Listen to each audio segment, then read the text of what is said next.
Audio Jungle.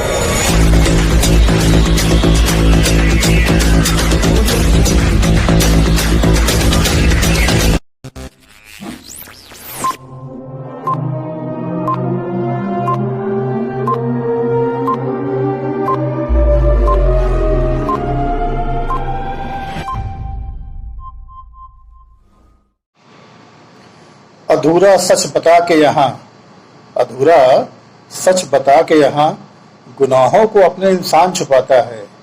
अधूरा सच बता के यहाँ गुनाहों को इंसान अपने छुपाता है।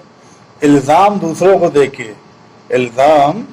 देके वह खुद को बेगुनाह बताता है। नमस्कार दोस्तों, मैं आपका एम खान। देखिए, ऐसा है कि जब कोरोना संक्रमितों की संख्या हमारे देश में 50-60 थी, 100 के लगभग थी, तो हमारे प्रधानमंत्री जी ने पूरे हिंदुस्तान में लॉकडाउन लगा दिया था। और ऐसा लॉकडाउन था जिसका कड़ाई से पालन किया गया था। ये एक इनकी पहल थी, अच्छी पहल थी। लेकिन उसके बाद जिस प्रकार से धीरे धीरे लॉकडाउन को ढील दे करके, उसमें रियायतें दे करके आज हम लगभग 1.25 लाख के करीब पहुंच गए हैं आंकड़ों में कोरोना संक्रमितों की संख्या के मामले में। जब हम 100 के अंदर थे तो सख्ती से लॉकडाउन लागू था। आज हम लाखों में पहुंच गए हैं तो लॉकडाउन में ढील दी जा रही है। और उसका नतीजा क्या हो रहा है कि हमारी रफ्तार संक्रमितों की संख्या बढ़ने की धीरे धीरे बढ़ गई है। अब हिंदुस्तान में लगभग 1.25 लाख के आसपास पहुंच गए हैं कोरोना संक्रमितों की संख्या।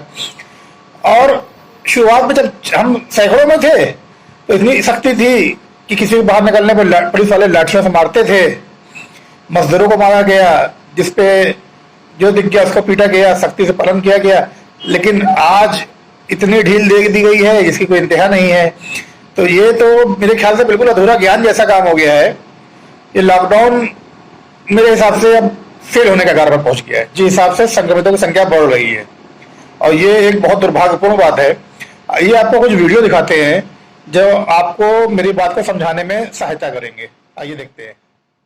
हम आपको तस्वीरें दिखा रहे हैं प्रवासियों की, जो कि बॉर्डर पर, झांसी बॉर्डर पर मौजूद हैं। कई प्रवासी दिल्ली से आए हैं जो कि मध्य प्रदेश जाने के लिए परेशान घूम रहे हैं। इतना ही नहीं, बड़ी तादाद में झांसी में जुटे ये प्रवासी झांसी जिला प्रशासन और पुलिस के लिए बड़ी चुनौती बनते जा रहे हैं। देखिए, आप तस्वीरों में देख पा रहे हैं कितनी बड़ी तादाद में प्रवासी मजदूर यहाँ पर इकट्ठा हैं। पुलिस को बार बार माइक से अनाउंसमेंट भी करना पड़ रहा है ताकि यहाँ पर सोशल डिस्टेंसिंग का भी पालन कराया जा सके। तेज कड़ी धूप में ये प्रवासी बड़ी तादाद में सीमा पर इकट्ठा है। तो क्यों ना कहा जाए कि ये जो हालात है ये अधूरी लॉकडाउन नीति का अंजाम है। यूपी, बिहार, झारखंड, मध्य प्रदेश के प्रवासियों के लिए बाकायदा लगातार पुलिस वहां लगातार अनाउंसमेंट कर रही है। लेकिन सुने कौन, माने कौन? भीड़ इतनी ज्यादा है, हर जगह आप देखिए अव्यवस्था का माहौल है। वहां पर कोई ये बताने के लिए नहीं है कि किस लाइन में किसको खड़ा होना है, कहां से कौन सा साधन किसी को मिलेगा। तो ये कहना सरकारों के लिए बड़ा आसान होता है कि प्रवासियों की वजह से शहरों से अब गांव तक पहुंच रहा है संक्रमण। लेकिन इन तस्वीरों के साथ सरकारें जवाब दें कि क्या व्यवस्था नहीं इसके लिए जिम्मेदार है।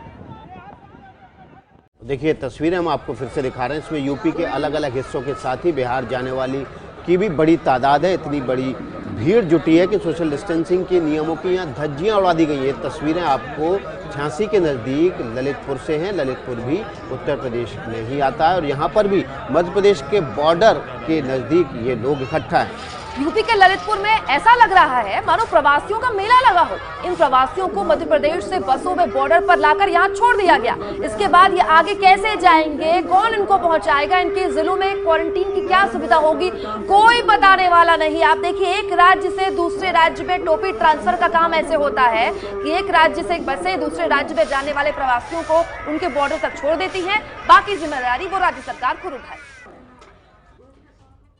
में बैठाने से पहले स्क्रीनिंग से गुजरना पड़ा। दिल्ली के छतरपुर में स्क्रीनिंग सेंटर के बाहर बहुत लंबी लाइन लगी हुई थी। और देखिए, धूप इतनी तेज है कि प्रवासियों ने लाइन में खुद खड़े होने के बजाय अपने अपने बैगों को अपनी जगह लाइन पर लगा दिया है। लाइन आगे बढ़ती रहे तो कुछ लोग बैग को आगे खिसकाते रहते हैं। यह लाइन में हर बैग हर एक प्रवासी की पहचान बता रहा है। ये बैग बता रहे हैं सरकार की गलत नीतियों का खामियाजा कैसे आम आदमी भुगत रहा है। ये बैग नहीं है, ये निशान है उन प्रवासियों के जो मौजूदगी दर्ज करा रहे हैं, क्योंकि इतनी लंबी लाइन, इतनी कड़कती धूप, कैसे कोई खड़े हो। दिल्ली से यूपी बॉर्डर गई स्पेशल ट्रेन की हालत आप देखिए, प्रवासी खड़े नहीं हो पाए तो उन्होंने अपने बैग्स यहां पर रख दिए। बता दें आपको 11 स्पेशल ट्रेन यूपी और 11 बिहार के लिए रवाना की गई थी, जिसमें 2800 प्रवासियों को भेजा गया, लेकिन उससे पहले उन्हें स्क्रीनिंग की जानी थी, जिसकी वजह से लंबी कतार लग गई। स्क्रीनिंग से गुजरने के बाद इन प्रवासियों को डीटीसी की बस में बिठाकर रेलवे स्टेशन रवाना किया गया, लेकिन उससे पहले इन प्रवासियों को किस हद दर्जे की मुश्किलों का सामना करना पड़ा, ये आप देखेंगे।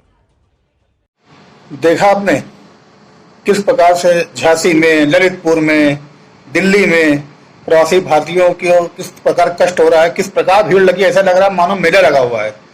तो ये फेलियर है, ये फेलियर है प्रशासन का, ये फेलियर है शासन का, ये फेलियर है सरकार का, क्योंकि सरकार की नीतियां अब फेल होने के कगार पर पहुंच गई हैं। जो नीतियां बनी थी वह फेल होने के कगार पर पहुंच गई हैं, इसलिए ये मेले लग रहे हैं। अरे जब हम चंद थे कोरोना पॉजिटिव पेशेंट तो आपने ट्रेनें बंद कर दी, आपने प्लेन बंद कर दिया, आपने जिसको जो जहां था उसको वहीं रोक दिया।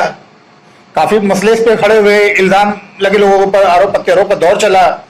और अब जब लाखों संख्या में पहुंच गए हैं और दिन प्रतिदिन प्रति सेकंड पेशेंट बढ़ रहे हैं, तो आप ट्रेनों को चला रहे हैं, आप बसों को चला रहे हैं, आप जहाजों को 25 तारीख से चला रहे हैं, तो कैसे ये कोरोना रुकेगा? मेरे ख्याल से ये गलत फैसला है। जब तक कि कोरोना का टीका ना बन जाए, वैक्सीन ना बन जाए, लॉकडाउन को पूरी तरह से लागू रहना चाहिए था। ये गलत फैसला है। या तो आप लॉकडाउन लगाते ही नहीं, चलिए लगाना था तो आप लोगों को थोड़ी मोहलत दे देते, जो लेबर फंसे थे इधर उधर वो अपने घर पहुंच जाते, लेकिन आपने 1 सेकंड मोहलत नहीं दी। आपने अनाउंस किया रात को 8 बजे कि 12 बजे से लॉकडाउन रहेगा, और जो जहां था वहां फंस गया। जिसने निकलने की कोशिश करी उसने लाठियां खाई, लोग भूखे रहे। कोरोना से ही मरना था, भूख से ही मरना था, तो लोग बाहर निकल गए। आज लगभग 2 महीना होने वाला है, फिर भी प्रवासी मजदूर अपने घर तक नहीं पहुंच पा रहे पूरी तरह से। जो जहां फंसा ही हुआ है। ये सिस्टम आपने अगर पहले कर दिया होता लोगों को पहुंचाने का, तो कोरोना के फैलने की रफ्तार इतनी ना बढ़ पाती। अब आपने ढील दे दी है, अब तो ईश्वर ही मालिक है कि किस प्रकार से कोरोना पेशेंट बढ़ रहे हैं। बस यही कहूंगा, ईश्वर सबका भला करे, और लॉकडाउन मेरे ख्याल से भी चलते रहना चाहिए था। आज के लिए बस इतना ही। नमस्कार, जय हिंद। Audio Jungle.